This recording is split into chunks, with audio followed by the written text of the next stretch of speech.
오늘 함께 은혜 나누실 말씀은 로마서 8장 1절부터 2절 말씀입니다. 그러므로 이제 그리스도 예수 안에 있는 자에게는 결코 정죄함이 없나니 이는 그리스도 예수 안에 있는 생명의 성령의 법이 죄와 사망의 법에서 너를 해방하였음이라. 아멘. 네, 오늘은 로마서 8장 1절부터 2절 말씀을 중심으로 승리의 왕 성령이라는 제목으로 그리스도의 좋은 군사 34번째 시간이 되겠습니다. 네, 오늘 읽으신 이 로마서 8장 1절부터 2절 말씀은 우리가 다 암송할 정도로 아주 잘 알고 있는 그런 말씀이기도 합니다. 자, 오늘은 그리스도의 좋은 군사 가운데서 영적 전쟁을 위한 병기, 말씀, 기도, 성령 충만에 관한 말씀을 함께 나누고 있고, 어제에 이어서 오늘은 두 번째 승리의 왕 성령에 관한 이야기입니다. 우리 육신은 영혼을 담는 그릇입니다. 그리고 영혼을 보호하는 도구가 되어야 된다. 이렇게 육신은 내 영혼을 담는 그릇이고 또 그릇에 담는다라고 하는 것은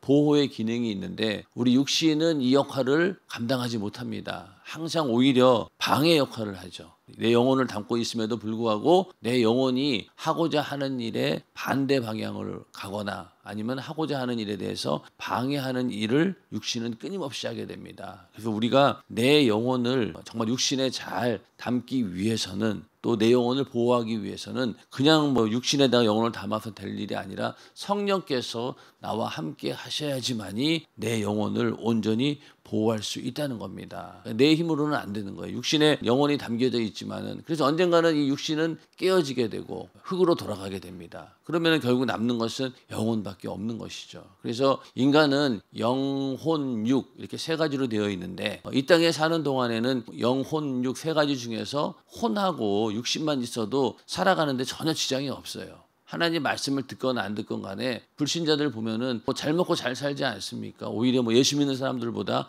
더 행복하게 사는 것처럼 보이는데 그 사람들은 영혼에 대한 생각이 전혀 없는 거죠. 그냥 육신하고 또 인격, 혼만 있어도 충분히 살아가. 그런데 이제 문제가 언제 생기게 됩니까? 죽은 다음에 육신이 사라지게 되면은 이 내 안에 있는 이 혼이 어디에 붙냐면은 영에 붙는 거예요. 영혼이 떠나간다고 하잖아요. 그러니까 영혼이 살려면은 하나님과 함께 해야 되는데 영이 죽어버렸으니 하나님과 함께 할 수 없어서 결국은 그 영혼은 지옥에 가게 됩니다. 그래서 이 땅에 사는 동안 우리는 영혼 육이 다 거룩하고 흠없이 보존을 받아야 되는데 그러기 위해서는 내 영혼을 보호할 수 있는 그런 확실한 장치가 있어야 되는데 그게 바로 우리 안에 성령을 모시는 일입니다. 성령을 모실 때 내가 나를 주관하는 것이 아니라 성령께서 나를 주관하시기 때문에 내 영혼을 보호할 수 있다는 것이죠. 고린도후서 4장 6절부터 7절에 보면은 이 어두운 데서 빛이 비추리라 하시던 그 하나님께서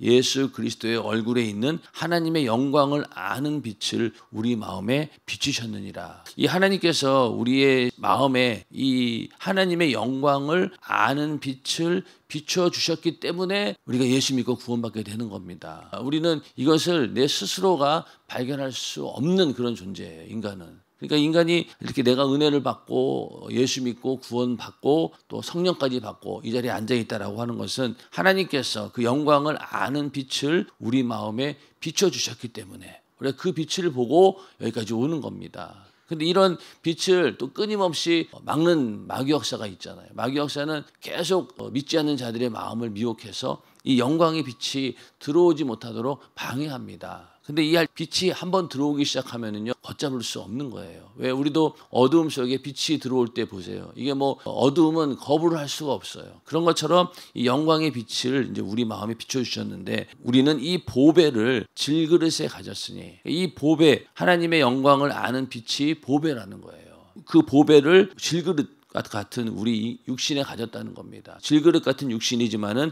거기에 하나님의 영광을 아는 빛을 소유한 그런 보배를 가진 자들입니다. 이는 능력의 심히 큰 것이 하나님께 있고 우리에게 있지 아니함을 알게 하려 함이라. 그러니까 이 모든 것들이 하나님의 일방적인 은혜로 된 것이지 내가 스스로 하나님을 찾아서 하나님을 만나는 그런 일들은 없다는 거예요. 하나님께서 이렇게 알려주시고 믿게 하시고 그리고 또 성령을 보내주셔서 이 빛 가운데 끝까지 우리를 진리 가운데 인도하시기 때문에 가능한 것이지 우리의 인간의 힘으로는 불가능한 중요한 일입니다. 그래서 우리가 항상 하나님의 은혜가 일방적인 은혜다라는 것을 잘 생각하셔야 돼요. 그래야지만이 내 의가 사라지게 되고 내 교만이 사라집니다. 예수 믿게 되는 게 그냥 되는 게 아니거든요. 모든 사람들이 복음도 듣고 지나가다 교회를 수도 없이 보고 여러 가지 루트를 통해서 복음을 전해 듣고 예수 믿어야 된다는 얘기를 들어도 안 듣는 사람들 많이 있잖아요. 그런 거에 비하면은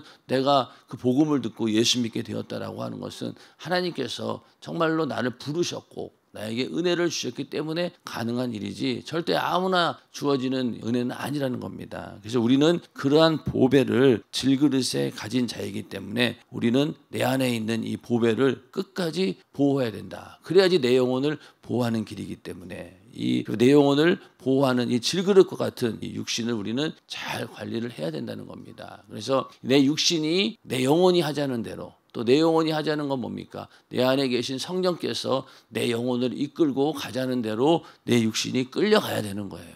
그래야지만이 우리가 영적 생활에 승리할 수 있는 것이고 또 그리스도의 좋은 군사가 될 수 있다는 겁니다. 그래서 우리의 육신을 절대로 우리는 과대평가해서는 안 되는 거예요.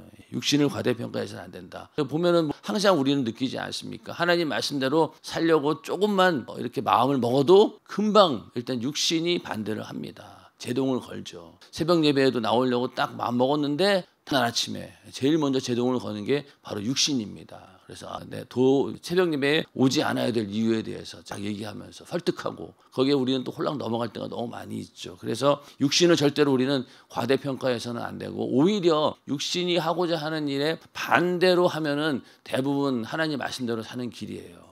근데 이걸 우리가 육신을 너무 과대평가하고 또 우리의 육신을 너무 존중하고 위하다 보니까 하나님의 뜻을 이루지 못하고 영적인 삶을 살지 못할 때가 많이 있는 것입니다. 그래서 육신이 깨지기 전에 우리는 가장 중요한 것은 영원한 생명을 소유하는 것이죠. 예수 믿고 구원받는 것, 이것이 내 육신에 있는 동안에 제일 우선적으로 가장 중요한 일이 바로 내 영혼이 살아나는 영원한 생명을 소유하는 겁니다. 그래서 고린도후서 5장 1절에 만일 땅에 있는 우리의 장막집이 무너지면 하나님께서 지으신 집 손으로 지은 것이 아니요 하늘에 있는 영원한 집이 우리에게 있는 줄 아나니. 우리 땅에 있는 우리의 장막집, 이거는 마치 이 땅에 있는 집처럼 언젠가는 무너진다는 거예요. 아무리 좋은 집에 산들 언젠가 이 집은 다 무너집니다. 마찬가지로 우리 육신도 언젠가는 무너지게 되어 있다는 거죠. 그럴 때 이제는 하나님께서 지으신 집, 손으로 지은 것이 아니요 하늘에 있는 영원한 집이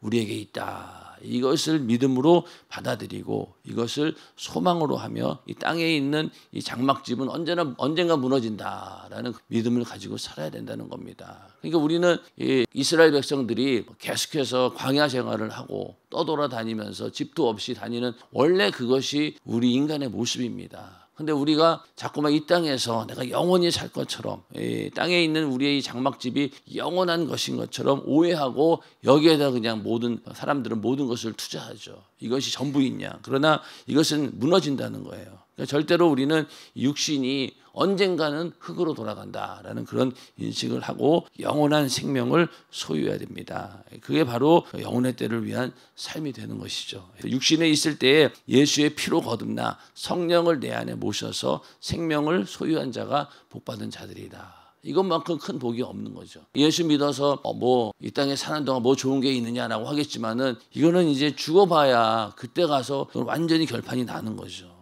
이것만큼 우리에게 큰 복은 없습니다. 그리고 또 예수를 믿고 거듭났어요. 그런데 또 성령께서 내 안에 계시지 않으면은 나에게 주어진 이 소중한 믿음 또 은혜를 지켜낼 길이 없는 거예요. 그러다 보니 오늘날 많은 사람들이 예수를 믿는다라고 하면서도 그냥 육신대로 그대로 똑같이 살면서 일주일 내내 세상 사람들과 똑같이 살다가 그냥 주일날 내가 교회 가서 예배 드리니까 나는 예수 믿는 사람이고 나에게 천국이 있고 영생이 있다라고 착각하는 사람들이 얼마나 많이 있습니까? 그러나 성령을 내 안에 모신 자들은 일주일 내내 어떻게든 하나님 말씀대로 살려고 하고 내 안에 있는 성령께서 나를 그냥 두지 않으시죠. 계속 감동하고 감화하고 하나님 말씀대로 살라고 촉구하고 야단치기도 하고 어떨 때는 막 얼르기도 하고 위로하기도 하고 그러면서 가진 방법을 다 동원해서 우리를 진리 가운데로 인도하시는 분이 성령이시기 때문에 성령께서 함께 하시는 그 삶이 바로 진정한 복인 줄로 믿으시길 바랍니다. 그래서 그 성령 충만함을 유지하기 위해서 매일 와서 기도하는 것이고 그렇게 했을 때 우리는 정말로 내가 받은 이 보배 이걸 지킬 수 있고 또 영원의 때에 주시는 영원한 이 생명도 끝까지 내가 지켜낼 수 있는 것입니다. 그래서 우리의 믿음을 지키기 위해서는 반드시 성령을 내 안에 잘 모셔야 된다는 겁니다. 그래야지 우리가 이 땅에 사는 동안 끝까지 이 구원을 지켜낼 수 있는 것이죠. 한번 예수 믿고 그냥 구원 받았다. 그걸로 이제 나는 하나님께서 끝까지 나를 지켜주신다라고 우리가 방심해서는 절대로 안 되는 겁니다. 그럴 수가 없는 거예요. 왜? 이 영혼을 어떻게든 죽이려고 하는 이 마귀 역사가 우는 사자와 같이 삼킬자를 두루 찾는다라고 했는데 가만히 두겠냐는 거예요. 절대로 가만히 두지 않습니다. 그렇기 때문에 우리가 정신을 바짝 차리고 성령 충만함을 유지하지 않고는요, 이 방법이 없어요. 하나님 말씀을 들으면서 영적인 세계에 일단 발을 들여놓는 순간 이 성령 충만 외에는 다른 방법이 없습니다. 그러니까 우리 연세중앙교회에서 신앙생활 끝까지 잘하기 위해서는요, 성령 충만 외에는 방법이 없어요. 안 그러면은 어떻게 되냐면은 일단은 제일 먼저는 율법주의자로 변질돼 버려요. 들은 건 많아가지고 이걸 가지고 옳고 그름 막 이런 거를 따지고 다른 사람에게 정죄하고 또 자기 자신도 그 율법에서 벗어나지 못해요. 생명의 성령의 법으로 그 정죄의 법을 이겨내야 되는데 생명의 성령의 법이 내 안에서 충만하게 작동하지 않는데 어떻게 그 율법의 정죄로부터 우리를 이길 수 있겠냐고요. 못 이겨요. 그러니까 계속 자기 자신도 정죄함을 받고 그리고 다른 사람도 정죄하고 그 율법주의적인 한계를 벗어나지 못합니다. 그러나 생명의 성령의 법으로 자유한 자들은 율법의 정죄에서 벗어난다는 거예요. 그거는 방종한다는 의미가 아니라 먼저는 내 안에서 육신의 소욕과 정욕을 통해서 죄를 짓고자 하는 근성 자체가 일단은 성령의 능력으로 억제가 되는 거예요. 그러니까 억제가 되다 보니까 일단 이기는 것이고 또 죄가 내 안에 들어올 때 빨리 분별할 수 있고 또 죄를 지었을 때 빨리 회개할 수 있는 능력이 있기 때문에 그래서 성령 충만함이 중요하다는 겁니다. 그래서 영적인 교회, 특히 우리 교회에서 하나님 말씀대로 이렇게 절대적으로 살려고 하는 그런 교회에서 성령 충만함이 뒷받침되지 않으면은 율법주의자로 흘러요. 아니면은 신비주의자 이런 쪽으로 흐르든가. 그런데 성령 충만함이 뒷받침돼야지만이 하나님 말씀대로 절대적으로 살아야 된다라고 하는 그 말씀을 이룰 수 있는 겁니다. 그 외에는 방법이 없어요. 그래서 성령을 내 안에 모시는 자, 이 자가 바로 정말로 복된 자들이다. 이걸 우리가 확실히 알고 성령 충만함으로 내 믿음을 잘 지키시기를 주님의 이름으로 축원합니다. 그래서 성령으로 우리가 생명을 수태했다라면 그 생명을 지켜야 된다는 거예요. 여기 이 책에 나오는 것처럼 이 독수리가 암탉에 있는 그 알을 채가려고 끊임없이 공격을 하죠. 호시탐탐 노리고 있습니다. 그거를 이제 암탉은 지켜내려고 온갖 애를 다 쓰는 것이죠. 자기는 물려가도 그 알을 지키려고 새끼들을 지키려고 하는 그런 본능이 있다는 겁니다. 그런 것처럼 우리도 내 안에 있는 생명을 지켜야 된다는 거예요. 왜냐하면은 이 예수 그리스도의 생명과 빛을 가로채 가려는 수많은 사단마귀 권세가 있기 때문에 끊임없이 우리 안에 있는 생명을 앗아가려고 싸우려고 바닷가 모래에 섰다고 하잖아요. 이 마귀 역사가 땅에 내려와서 싸우려고 하는 대상이 누구냐면은 계명을 지키는 자, 하나님의 말씀대로 살려고 하는 자, 그리고 복음을 전하는 자들입니다. 그들과 싸우려고 아예 작정하고 내려온 거예요. 그러니 그 싸움에서 우리가 제일 타겟이 되는 거죠. 그러니 새벽 예배에 나오는 사람 자주 말씀드리지만은 다른 사람들은 다 잠자고 있는데 나와서 예배하고 기도하니 마귀 역사 입장에서는 다 자고 있으니까 거기는 건드릴 필요 없고 깨어있는 사람들을 어떻게든 건드리려고 하니까 와서 새벽 예배에 와서 있는 사람들부터 뭐 공격을 하겠죠. 그리고 또 새벽 예배에 나오지 못하도록 막는 것도 일인 것이고 그러니까 새벽 예배에 나오는 게 힘들고 또 차 예배 남들 다 잘 때 밤새 기도하는 사람들이 얼마나 되겠냐고요. 그러니 그 사람들에게 집중적으로 공격할 수밖에 없으니 철야 기도가 힘든 거죠. 그러나 제일 우리 활동하기 좋은 시간대는 어때요? 그냥 잘할 수 있어요. 육신이 편안해요. 왜 그러냐면 그때는 마귀 역사가 그렇게 득세하지 않기 때문에. 그리고 또 예배 드릴 때 구별된 삶을 살 때마다 이 마귀 역사는 끊임없이 우리를 공격합니다. 그리고 하나님 말씀대로 더 잘 살아야 되겠다라고 마음 먹으면은요, 그 마음 먹으면 어떻게 알았는지 계속 공격하는 거예요. 그걸 도저히 할 수 없도록. 결국 환경을 통해서 내가 하고자 했던 것들을 다 무너뜨리고 그렇게 해서 실패할 때가 너무나 많이 있다는 겁니다. 그래서 우리는 이 싸움에서 반드시 이겨야 되는데 요한계시록 3장 5절 6절에 보면은 이기는 자는 이와 같이 흰옷을 입을 것이요 내가 그 이름을 생명책에서 반드시 흐리지 아니하고 그 이름을 내 아버지 앞과 그 천사들 앞에서 시인하리라. 이렇게 이기는 자가 되기를 주님의 이름으로 축원합니다. 그러니까 생명책에 내 이름이 흐려지지 않는다는 거예요. 그리고 그 이름을 아버지 앞과 천사들 앞에서 시인한다. 이렇게 말씀하셨고, 그런데 이런 사람들 어떤 사람들이냐? 귀 있는 자는 성령이 교회들에게 하시는 말씀을 들을지어다. 그러니까 귀는 다 있어요. 귀 없는 사람이 어디 있어요? 귀는 있는데 이 성령의 말씀을 듣지 못하니 이 귀는 그냥 육신에 붙어있는 귀에 불과하다는 거예요. 이 귀를 가지고 우리가 하나님 말씀을 듣고 성령이 하시는 말씀을 들어야 되는데 그걸 듣지 못한다라고 하면은 귀 없는 자라 똑같다는 얘기죠. 귀는 있는데 그 귀가 하나님 말씀을 듣고 성령의 음성을 들을 수 있는 귀가 되어야지만이, 그래야지만이 이기는 자가 된다는 겁니다. 그리고 어제도 말씀드렸지만은 이렇게 성령이 교회들에게 하시는 말씀을 듣지 못했고 또 그 말씀대로 행동하지 못했을 때 예수님께서 책망하셨잖아요. 그런 것처럼 우리는 이 성령의 음성을 잘 들을 수 있어야 됩니다. 성령의 음성을 듣는 방법에 대해서는 여러 가지가 있다고 했잖아요. 그냥 내가 기도 가운데 하나님께서 감동하시는 경우도 있지만은 여러 가지 방법을 통해서 하나님께서는 우리에게 그 음성을 들려주시는 거예요. 그리고 설교 가운데 듣는 말씀 가운데서도 반드시 나에게 하는 성령의 음성이 있다라고 하는 사실을 알고 우리는 하나님 말씀을 들어야 되는 거예요. 근데 우리는 하나님 말씀 들을 때 내가 듣고 싶고만 들으려고 하잖아요.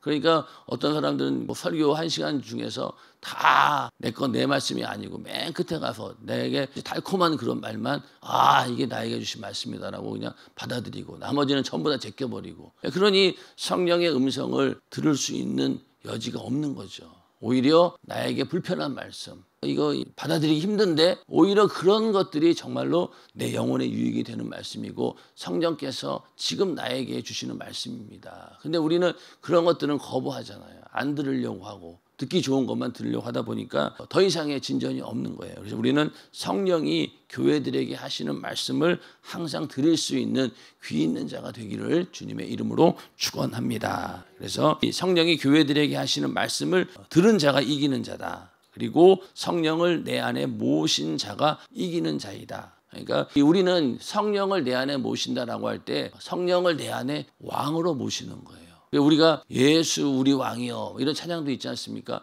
그렇게 우리가 하나님을 왕으로 모신다라고 하는 것은요, 성령의 그 권능을 인정하고 성령께서 나를 압도하시고 내가 왕의 신하처럼 그렇게 내가 움직이겠습니다라고 하나님을 왕처럼 모시는데 그게 바로 성령이 임하셨을 때 그게 가능하다는 거예요. 우리를 예수를 그냥 내 영혼을 구원해 주신 구세주 이 정도로 아는 사람하고 성령으로 내 안에 모신 자하고는 이게 달라요. 마음 자세가 다른 거예요. 왕으로 하나님을 왕으로 여기고 우리는 정말로 신하처럼 그 밑에서 그 말에 절대적으로 내가 움직이리라고 하는 믿음을 가진 자는 일단은 신앙생활 자세가 다른 것이죠. 그리스도의 좋은 군사가 된다라고 하는 것은 내 안에 하나님을 왕으로 모시는 자들입니다. 성령을 통해서 예수가 내 안에서 왕이 되는 거예요.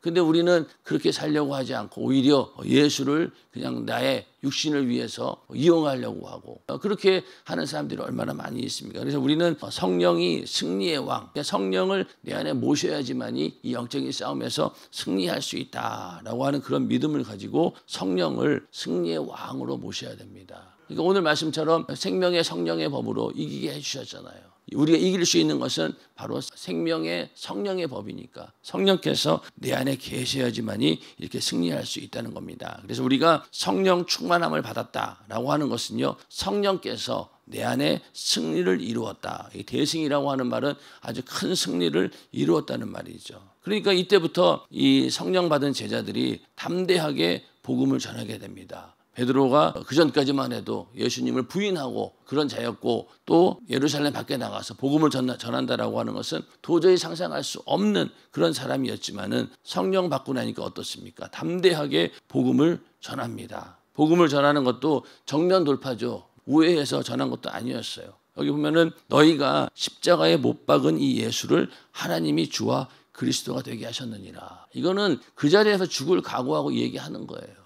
예수를 너희가 죽이지 않았느냐. 죄 없는 예수를 죽였다. 그 얘기를 직접적으로 하니까 여기서 끌고 갈 수도 있는 거고 죽일 수도 있는 거잖아요. 그럼에도 불구하고 베드로는 담대하게 복음을 전하게 됩니다. 그런데 하나님께서 성령께서 역사하셔서 이 말을 듣고 많은 사람들이 마음에 찔려 베드로와 다른 사도들에게 물어 가로되 형제들아 우리가 어찌할꼬 회개의 역사가 나타난다는 거죠. 그러니 베드로가 너희가 회개하여 각각 예수 그리스도의 이름으로 침례를 받고 죄 사함을 얻으라. 그리하면 성령을 선물로 받으리니. 이 약속은 너희와 너희 자녀와 모든 먼데 사람 곧 우리 하나님이 얼마든지 부르시는 자들에게 하신 것이라 하고, 이렇게 해서 복음을 담대히 전하니까 회개의 역사가 일어나게 되고, 예상이나 했겠지. 유대인들이 예수를 죽인 자들인데 그런 완악한 자들이 이 베드로의 설교 한마디에 어찌할꼬 하면서 회개한다라고 하는 것은 인간의 이게 능력으로는 안 되는 거예요. 강력한 회개의 역사가 성령을 통해서 이루어졌기 때문에 베드로의 설교에 3,000명이 막 회개하고 돌아오는 거 아니겠습니까? 그런 것처럼 담대하게 복음을 전할 수 있는 것도 바로 성령께서 함께 하셨기 때문에 가능한 일입니다. 그래서 우리가 전도할 때마다 이런 믿음을 가지고 나는 연약한 존재고 나는 아무것도 내세울 게 없는 사람이지만은 내 안에 성령께서 함께 하시고 성령께서 일하신다라고 하는 그런 믿음을 가지고 복음을 전할 때 하나님께서 큰 역사가 일어나게 되는 것을 우리는 경험하게 될 것입니다. 그렇게 성령께서 우리 안에 이미 승리하셨기 때문에 이렇게 담대하게 복음을 전할 수 있다는 겁니다. 그래서 성령 받는 순간 우리는 생명의 성령의 법이 주관하고 있기 때문에 성령을 모신 자는 결국 이 승리를 만끽할 수밖에 없다는 거예요. 로마서 8장 1절 2절 말씀, 이 말씀 때문에 그리스도 예수 안에 있는 생명의 성령의 법이 죄와 사망의 법에서 너를 해방하였음이니라. 이 말씀대로 생명의 성령이 내 안에 계시기 때문에 이미 우리는 이긴 거예요. 마귀의 정죄로부터, 율법의 정죄로부터 우리는 이겨낸 거예요. 그러니까 이제는 성령이 내 안에 계시는 순간부터 그건 뭡니까? 나를 거룩하다, 의롭다 여기신 거잖아요. 예수의 피가 네 심령 가운데 있고 그 피가 효력이 있다. 너를 거룩하게 이미 만들었다. 그러니 이제 너는 내가 봤을 때 의로운 존재이다. 그리고 성령을 우리에게 보내주신 거예요. 성령 충만함을 받았다라고 하는 것은요, 이미 우리는 승리한 거예요. 생명의 성령의 법이 이때부터 우리를 주관하게 되는 겁니다. 자, 그러면 이제 성령 충만함 받은 이후부터는 어떻습니까? 육신을 입고 있기 때문에 또 죄가 우리 가운데 침투를 합니다. 그럴 때마다 우리는 이겨낼 수 있는 능력이 있는 거예요. 자주 말씀드리지만 100% 우리가 이겨낸다는 말이 아니에요. 가장 결정적인 능력이 뭡니까? 회개의 능력이잖아요. 회개의 능력. 죄를 안 지으려고 성령 충만해서 어떻게든 사전에 유산을 시키고, 그리고 또 어떻습니까? 죄 안 지으려고 생각으로 들어오는 것들을 이겨내려고 막 쫓아내고, 또 지은 죄에 대해서는 결정적으로 우리가 예수의 피의 공로를 가지고 회개를 합니다. 그러니 우리는 이 싸움에서 절대로 질 수가 없는 거예요. 그 가운데서 가장 강력한 무기는 예수의 피의 공로로 회개하는 거예요. 그러니까 회개가 엄청나게 큰 능력인 거죠. 그래서 우리가 성령 충만하다고 하는 것은 그러한 것들이 빨리빨리 작동이 된다는 겁니다. 죄가 들어오기 전에 유산시키고, 그리고 지은 죄에 대해서 빨리 회개하고, 그렇게 했을 때 생명의 성령의 법이 내 안에서 작동할 때 이제는 죄를 어지간해서는 안 짓는다는 거죠. 예전 같으면은 성령 충만하기 전에는 쉽게 유혹에 넘어가고 미혹에 넘어가서 짓는 죄들이 성령이 충만하다 보면은 점점 그런 것들을 이길 수 있는 능력이 된다는 겁니다. 그러니까 술, 담배 그렇게 해도 예수 믿고 나서도 못 끊던 사람이 성령 충만하니까 끊어지잖아요. 그런 것처럼 다른 죄도 마찬가지라는 거예요. 다른 죄도 예전에는 너무나 쉽게 지었던 그런 죄들이 성령이 충만하다 보니까 이제는 그런 것들을 이길 수 있는 능력이 된다. 그래서 이 생명의 성령의 법이 우리 안에 성령이 임하시는 순간 이루어질 때부터 우리는 승리를 만끽한다. 이 말이 맞는 것 같아요. 우리는 항상 승리하는 자다. 내 안에 성령이 있고 성령 충만할 때 우리 이런 능력이 있다는 겁니다. 그래서 성령은 사망의 몸에서 나오는 이 육신의 소욕을 넉넉히 이기게 한다. 로마서 8장 13절에 너희가 육신대로 살면 반드시 죽을 것이로되 영으로서 몸의 행실을 죽이면 살리니. 그러니까 성령의 능력으로 우리의 몸의 행실을 죽이면 우리는 산다는 거예요. 근데 이것을 할 수 있는 분은 바로 성령밖에 없는 거예요. 성령의 역사 아니고는 절대로 우리 몸의 행실을 죽일 수가 없어요. 그러기 때문에 예수 믿고 나서 반드시 성령 충만함을 받아야 된다. 하계성회에 가서 많은 사람들이 노력하는 게 이제 뭐냐면 새신자들이라든가 아니면은 믿음이 아직 연약한 자들 이런 분들 데려가서 성령 받게 하는 거예요. 성령 충만 받으면은 이 말씀이 이루어지니까. 그 전까지만 해도 세상에 쩔어가지고 교회 나갈까 말까 예배하는 자리에 가야 되나 말아야 되나 항상 갈등하던 사람이 성령 충만 받게 되면 어떻습니까? 이제는 자기 몸의 행실을 성령이 죽이기 때문에 그런 거 다 잃어버리고 은혜 받으려고 교회에 온다는 거예요. 그러니까 성령 받으라는 거죠. 성령 받아서 모든 장기 섬김 회원들이 성령만 받으면은 전부 다 정회원 될 수 있습니다. 주일만 겨우 나오는 사람들도 성령 충만하면은요 매일매일 교회 나와요. 매일매일 교회 나옵니다. 그렇게 이번 하계성회에도 이런 성령의 역사가 있기를 주님의 이름으로 축원합니다. 그래서 승리자이신 성령을 내 안에 모시고 그분과 함께 전장에 나아가 육신의 정욕과 사단 마귀 역사를 파괴해야 된다. 승리하신 주님이 내 안에 계시는데 성령으로 나와 함께 하시기 때문에 이 마귀 역사를 우리는 파괴할 수 있다. 좌절이 없고 실패가 없으며 항상 승리하는 승리의 왕이신 성령만을 온전히 의지해야 된다. 그래서 성령께서 내 안에서 늘 영적인 싸움에서 승리하는 그런 역사가 성령을 통해서 일어나기를 주님의 이름으로 축원합니다. 그래서 오늘 우리가 성령을 내 안에 모시고 있다라고 했을 때 그분은 승리하신 왕이시다. 나는 이 왕의 실권을 인정한다. 절대적으로 그 말씀에 복종한다. 나는 그 왕의 명령에 절대로 순종하는 자이다. 라는 그런 믿음을 가진 자가 바로 그리스도의 좋은 군사입니다. 군사는 명령에 따라 움직이는 자들이잖아요. 그 명령이 우리는 다른 데 있는 게 아니라 성령이 내 안에 계시고 나의 왕이 되시고 그 왕이 나에게 명령할 때 우리는 그 명령에 절대적으로 순종하면은 그리스도의 좋은 군사가 다 되는 겁니다. 그래서 오늘 하루도 이렇게 성령께서 내 안에서 명령하시는 그 음성에 우리를 방해하는 마귀 역사가 있다 할지라도 그 명령에 절대 복종해서 내 안에 계신 오직 성령만이 끊임없이 승리하게 하는 그런 삶이 되기를 주님의 이름으로 축원합니다.